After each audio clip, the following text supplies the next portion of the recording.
আপনাদের যাদের বয়স ৫০ থেকে ৬০ বছরের মধ্যে এবং আমার মতো যারা শৈশব গ্রামে কাটিয়েছেন, তারা মোরলেস সবাই শুনেছেন ময় মুরব্বি দাদা দাদির কাছ থেকে কতগুলো কথা।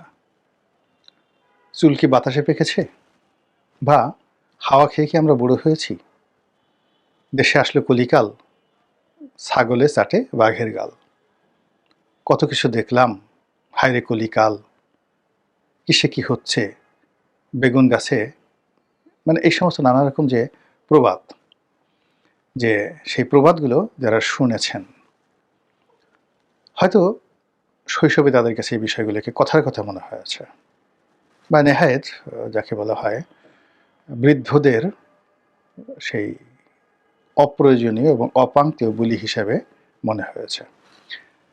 কিন্তু যারা এই সময়টিতে সে গত ১৭ মাসে যাদের বয়স ৫০ থেকে ৬০ বছরের মধ্যে হয়েছে, জীবনযুদ্ধে যারা কিছুটা অভিজ্ঞতা অর্জন করেছেন এবং গত সেই ২০, ২৫, ৩০ বছরের রাজনীতির উত্থান পতন দেখেছেন, তারা যদি গত ১৭ মাসের রাজনীতির যে পরিবর্তন, রাজনীতির যে ঘটনা প্রবাহ এবং রাজনীতিতে যা কিছু ঘটেছে সেই বিষয়গুলো এখন মনে করার চেষ্টা করেন, এবং তার সঙ্গে সঙ্গে বিভিন্ন জিনিস দেখার পরে আপনাদের মনের মধ্যে যে প্রশ্নগুলো এসেছিল সেই প্রশ্নগুলোর সঙ্গে শৈশবে সেই ময় মুরব্বীদের কথাগুলো একটু স্মরণ করেন, দেখবেন মিলে গেছে। যখন হঠাৎ করে একেবারে অনেকগুলো নতুন রাজনৈতিক মুখ এসে আপনাদের সামনে হাজির হলো, গাল ঝুলিয়ে, ঠোঁট ঝুলিয়ে, তারপরে মাথা ঝাঁকিয়ে, বাবরি দুলিয়ে আপনাদেরকে নানা রকম ওয়াজ নসিহত করা শুরু করলো, আপনারা তখন অনেকেই বলেছেন যে পুরন পাগলের ভাত নেই, নতুন পাগলের আমদানি। সাহস করে অনেকে প্রকাশ করতে সাহস পাননি, তারপর অনেকে বাধা দিতে পারেননি, কিন্তু এই দৃশ্য দেখে আপনাদের অনেকেরই অঙ্গ জ্বলে গেছে, মেজাজ গরম হয়ে গেছে যে কী হচ্ছে। তারপর আপনারা কতগুলো শব্দ শুনেছেন, কতগুলো বাক্য শুনেছেন, যাদের হাতে ক্ষমতা রয়েছে সেই বাক্যগুলো শোনার পর আপনাদের রাগ হয়েছে, মেজাজ গরম হয়েছে, সারা শরীরে চুলকানি হয়েছে। সুসরার পাতা ঘষে দিলে যেভাবে মানুষের শরীরে চুলকানি হয়, গত ১৭ মাসে এরকম অনেক দৃশ্য, সেই অনেক দৃশ্য আপনারা দেখেছেন, শুনেছেন, যেগুলো শোনার পরে বিরক্তি আপনাদেরকে রীতিমতো বৃদ্ধ বানিয়ে ফেলেছে। এই সমাজে এই শব্দগুলো ছিল না। ডাস্টবিন, পলিথিন আপা, এই শব্দগুলো কখনোই ছিল না। আরও কত রকম আজে বাজে শব্দগুলো এই সমাজে অনেকের জন্য অপরিহার্য হয়ে পড়েছে।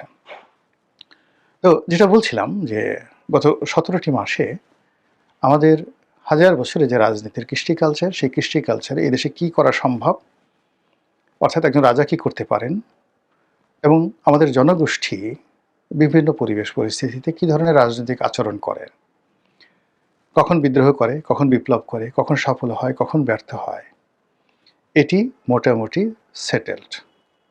নতুন করে রাজনীতির একজন ছাত্র হিসেবে, ইতিহাসের একজন ছাত্র হিসেবে আমি যেটা বলতে পারি, এই বাংলাদেশে রাজনীতির অঙ্গনে নতুন কোনো কিছু ঘটবে না, ঘটার সম্ভাবনা নাই যেটি অতীতে ঘটেনি। শুধু স্থান কাল পাত্রভেদে কিছু ব্যতিক্রম ঘটনা ঘটবে, কিন্তু মানুষের যে আকাঙ্ক্ষা, আশা, এবং সেই আশা আকাঙ্ক্ষা অনুযায়ী তাদের যে বিদ্রোহ, প্রেম, ভালোবাসা, রাজনীতিকে আঁকড়ে ধরা, ক্ষমতার পট পরিবর্তন ইত্যাদি বিষয়ে নতুন প্রেক্ষাপট রচিত হতে পারে। যেমন একটা সময় যখন সরকারের বিরুদ্ধে যুদ্ধ করা হতো শত শত বছর আগে, যেমন তিতুমিরের বাঁশের কেল্লা, তো তিনি ওই সময় একটা বিরাট দুর্গ তৈরি করে ফেলেছিলেন বাঁশ দিয়ে। আর তার যারা বাহিনীর সদস্য ছিলেন ইংরেজদের বিরুদ্ধে, তারা যুদ্ধ করেছিলেন, এবং সেই যুদ্ধের 90% অস্ত্র ছিল তাদের লাঠি, অল্প কয়েকটি তলোয়ার ছিল, বেশ কয়েকটি ঘোড়া ছিল।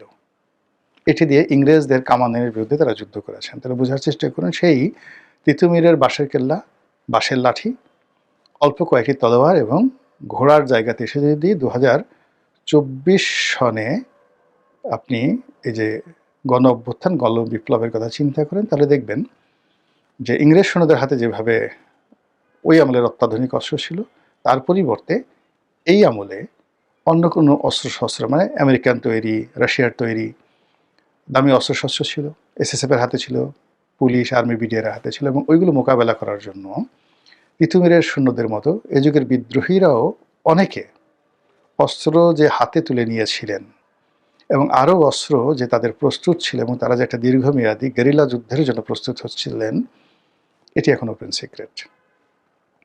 এই এতটুকুই পার্থক্য। মানে কিন্তু ওই যে তিতুমিরের যে আকাঙ্ক্ষা ছিল আর এই যুগের বিপ্লবীদের যে আকাঙ্ক্ষা ছিল, এইগুলোর মধ্যে 19-20 নেই।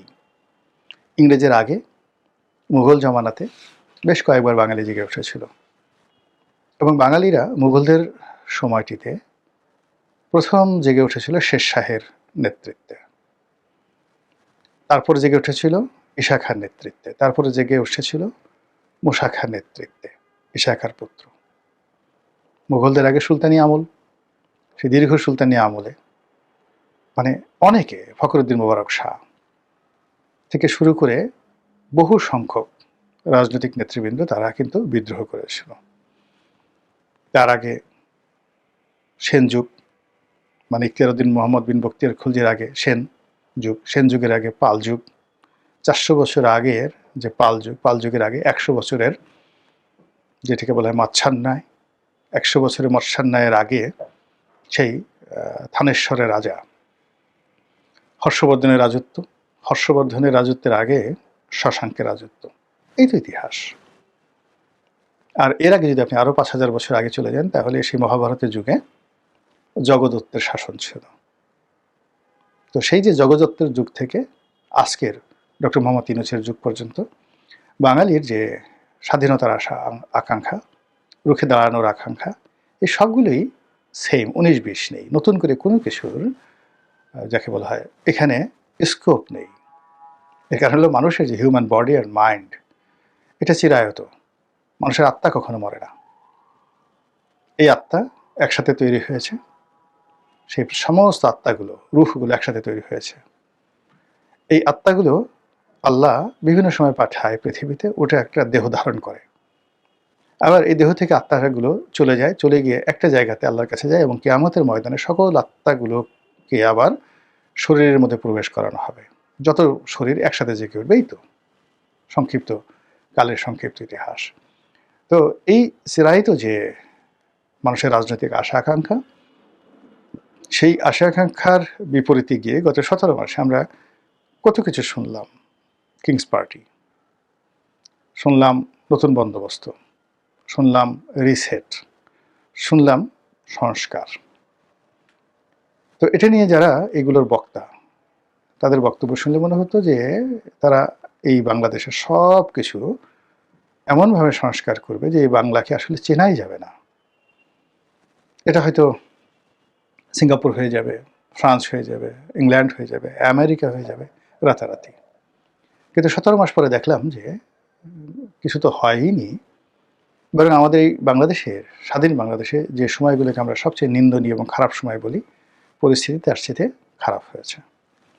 এরপরে কিংস পার্টি গঠন করা হবে। কিংস পার্টির যারা নেতা তারা প্রধানমন্ত্রী হবেন, এমপি হবেন, মন্ত্রী হবেন। গত 17 মাসে এই দাপটগুলো দেখতে দেখতে আমাদের ঘেন্না ধরে গেছে। এখন এই সকল কুশীলব যারা ছিলেন তাদের এতটা দুরবস্থা যে তারা রাস্তাঘাটে এখন রীতিমতো তুচ্ছ তাচ্ছিল্যের শিকার হচ্ছেন এবং তারা নিরাপত্তাহীনতায় ঘর থেকে বের হচ্ছেন না। এবং আগামী দিনে এ রাষ্ট্র যদি তাদেরকে নিরাপত্তা না দেয়, আশ্রয় না দেয়, তাদের অবস্থা যে কী হবে একমাত্র আল্লাহ রাব্বুল আলামিন ছাড়া কেউ জানেন না। এরপরে যারা এই বিভিন্ন দেশ থেকে আসছেন, বিদেশ থেকে আসছেন, সে কী দাপট তাদের। কেউ ইংরেজিতে কথা বলার সময় মানে গাল বাঁকা করে ফেলেন, চোখ টিপ মারেন। অনেকটা ওয়েস্টার্ন ওয়ার্ল্ডে আপনি দেখবেন যে ইংরেজিতে কথা বলতে গিয়ে কেউ হয়তো অতিরিক্ত ওভার স্মার্টনেস দেখাতে গিয়ে হাত দুটো উঁচু করেন, আঙ্গুল বাঁকা করেন, ভি চিহ্ন দেখান, ঘাড় বাঁকা করেন। এই জাস্ট হাই, এরকম একটা যে আসে না, hi, hello, hi, so nice, এরকম একটা জাস্ট কিছু জিনিস না দেখালে বোঝা যায় না। তো এরকম অনেকে দেখান কথাবার্তা বলার সময়। সে অনেক লোক আছে। আপনি যদি অ্যান্থনি হপকিন্স, ব্রিটিশ অভিনেতা, সেই দ্য সোর্ড অফ জরো, সে বিখ্যাত সিনেমার অভিনেতা অ্যান্থনি হপকিন্স, কিংবা মর্গ্যান ফ্রিম্যান, মানে যারা কণ্ঠের জন্য সারা দুনিয়াতে মশহুর, গত 100 বছর এদের মতো এরকম কণ্ঠশিল্পী, এত অভিনয়কে তারা শুধুমাত্র কণ্ঠের লালিত্য দ্বারা পৃথিবীতে একটা পার্মানেন্ট জায়গাতে নিয়ে এসেছেন। যে কয়জন অভিনেতা, তাদের মধ্যে এই যে মর্গ্যান ফ্রিম্যান, অ্যান্থনি হপকিন্স, ভিন ডিজেল, খুবই বিখ্যাত এই অভিনেতা তারা আছেন। তো ইনক্লুডিং রাসেল ক্রো, সেই গ্ল্যাডিয়েটর সিনেমার যে নায়ক। তো তারা যেভাবে ইংরেজি বলেন, যেভাবে ঢং করেন, রং করেন, সেইভাবে আমাদের দেশে হঠাৎ করে কিছু লোক, ইংরেজি বলা কিছু লোক আসলো। এখন গিয়ে দেখেন তাদের মানে এমন একটা দুরবস্থা, তাদের টেনশনে মানে এখন তারা কীভাবে দেশে যাবেন, এত বড় বড় কথা বলেন, তারা এতদিন কিছুই করতে পারেনি। এখন অনেকের বেল্ট এদিক হয়ে থাকে, তারপর শেষে কোট এলোমেলো হয়ে থাকে, অনেক সময় শার্টের বুতাম লাগানো থাকে না, প্যান্টের চেন লাগানো থাকে কি না আমি আসলে দেখিনি কখনো এইভাবে কাছে, এরকম এলোমেলো একটা অবস্থা হয়ে গেছে। তারপর যেটা নতুন সংবিধান লেখা, রিসেট বাটনে চাপ দিয়ে অতীতের সকল ইতিহাস মুছে ফেলে দেওয়া, মুক্তিযুদ্ধের একটা নতুন ডাইমেনশন তৈরি করা, ৭১কে মুছে ফেলে সেখানে ২৪-এর যে আমরা যেটাকে গণ অভ্যুত্থান বলি, এটাকে বলা হয় ২৪-এর মুক্তিযুদ্ধ। সেই ২৪-এর মুক্তিযুদ্ধকে প্রতিস্থাপন করা এবং জুলাই আগস্ট বিপ্লবের যেই মাহাত্ম্য, সেই মাহাত্ম্যকে কাজে লাগিয়ে একটি বিপ্লবী সরকার গঠন করে এই দেশটিকে রীতিমতো একটি স্বর্গোদ্যান, স্বর্গের বাগানে রূপান্তরিত করার যে বড় বড় বুলি গত ১৭ কিংস পার্টির বিষয়ে গুরুত্বপূর্ণ তথ্য দিল গোলাম মাওলা রনি। তাদের সকলের করুণ দশা দেখলে আমাদের যারা সাধারণ মানুষ রয়েছে, আমাদের মধ্যে যাদের একটু দিল নরম, মন নরম, তাদের অনেকেরই মায়া লাগে। অনেকের মনে হয়, ইস, এই লোকগুলো এই কয়দিন এত কথাবার্তা বলেছে, এখন আমাদেরকে দেখলে তো ওদের লজ্জা করবে। এজন্য আমরা যেন ওদের মুখোমুখি না হই, এজন্য আমাদের উচিত বোরকা পরা, হিজাব দেওয়া, যেন পর্দা করা, যেন আমাদেরকে দেখলে ওদের শরম না লাগে। কারণ আমরা তো আসলে বাঙালি যে নেশন, বেশিরভাগ মানুষ হলো ভদ্রলোক, কাউকে বিব্রত করতে চায় না, কারো সঙ্গে ক্ল্যাশ করতে চায় না, এবং ক্ষমতা যাদের হাতে থাকে তাদেরকে আমরা সম্মান করি। তো সেই দিক থেকে ১৭ মাসের যারা ক্ষমতাধর যারা লোকজন রয়েছেন, তারা এখন এই নতুন অবস্থাতে পড়ে না দক্ষিণে যাবেন, না উত্তরে যাবেন, না পূবে যাবেন, না পশ্চিমে যাবেন, না ইংরেজিতে বলবেন, না বাংলায় বলবেন, না আরবিতে বলবেন, না দিল্লিতে যাবেন, না পিন্ডিতে যাবেন, না বেইজিংয়ে যাবেন, না ওয়াশিংটনে যাবেন, সব দিক হারিয়ে মানে এমন একটা অবস্থা হয়ে গেছে যে একটা মানুষকে যদি আপনি অনেকক্ষণ ধরে ঘুরান, একটা লাঠিমের মতো ঘুরান, তারপর ছেড়ে দেন, ও দেখবে যে ঘুরতে থাকবে এবং ঘুরতে ঘুরতে চিত হয়ে পড়ে যাবে।